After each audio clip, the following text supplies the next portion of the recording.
I didn't want to die, but I knew I was already dead. The war was supposed to be over. They had just delivered the weapon that would force Japan to its knees. But today, 1,100 men are floating in the blackest water on Earth. No food. No water. And beneath them, the shapes begin to circle. July 1945. The Philippine Sea. A forgotten void between Tinian and Leyte. Nearly 1,200 men went into the water. For 4 days, the Navy did not know they were missing. This is not the story of the atomic bomb. This is the voice of the men left behind to face the sharks, the sun, and the madness. Welcome to Echoes of Valor X. The USS Indianapolis was a heavy cruiser, a beast of steel and discipline. She was the flagship of the Fifth Fleet.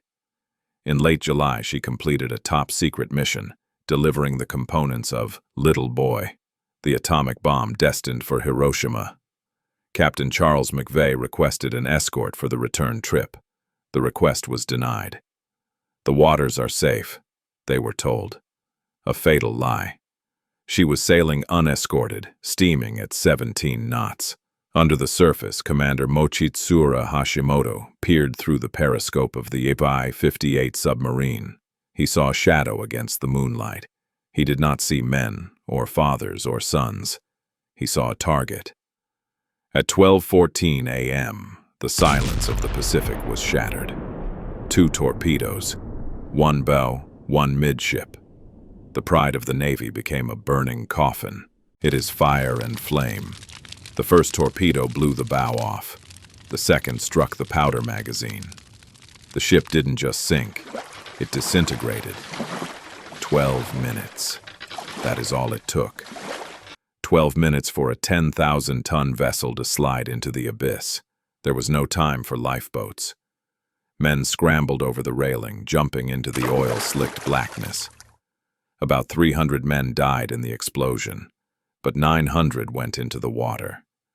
As the sun rose on the first day, there was a strange sense of relief, a delusion of safety. The Navy knows where we are, they thought. They'll be here by noon. They formed circles, groups of strangers clinging to debris, to life jackets, to each other. They were covered in heavy fuel oil. It clogged their noses, burned their eyes, and induced violent vomiting. But the oil was the least of their worries. Beneath them, the vibrations of the explosion had traveled for miles. It rang like a dinner bell. The oceanic white-tip sharks arrived at dawn. At first, the predators were curious. They circled. They bumped the sailors, testing for resistance. The men huddled together, terrified, kicking and splashing to drive them away. But curiosity turned to hunger. The attacks began on the stragglers, the men who drifted away from the group. Suddenly, a scream would pierce the air, followed by the thrashing of water. Then, silence, and a cloud of red blooming in the oil. By the second day, the sharks were frenzying, but the sun was a crueler killer. 100 degrees Fahrenheit. No shade. The thirst was a physical weight pressing on their chests. Water, water, everywhere, nor any drop to drink.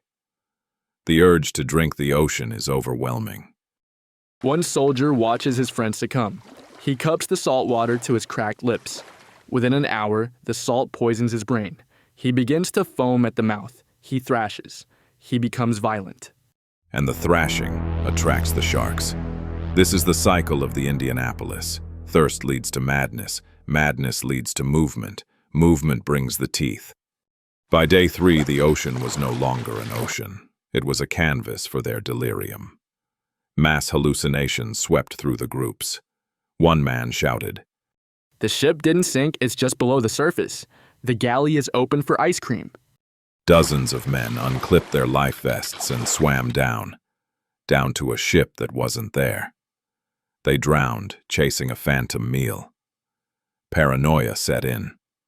Men believed their comrades were Japanese spies. Friends who had served together for years drew knives. In the middle of the vast, empty Pacific, they began to kill each other. The nights were the worst. You couldn't see the sharks. You could only feel the water displace as they passed.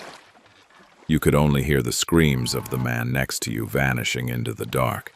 One survivor recalled, "I held my friend's hand. I talked to him for hours to keep him awake. When the sun came up, I looked over. He had been dead for a long time. I was holding a corpse." They pushed the bodies away, but the life jackets held the dead afloat. The living were bobbing in a graveyard of their own making. Fourth day, August 2nd, 11 a.m.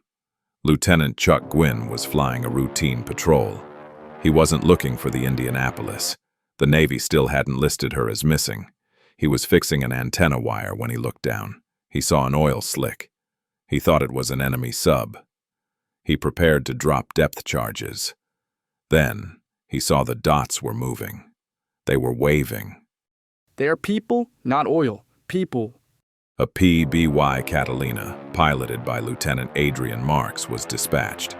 He was ordered only to observe. But when Marks saw the sharks attacking the survivors, orders meant nothing. He defied orders. He landed his plane in the open ocean. He taxied through the swell, picking up the lone swimmers first. He lashed men to the wings. He filled the fuselage until the plane could no longer fly. He turned his aircraft into a life raft.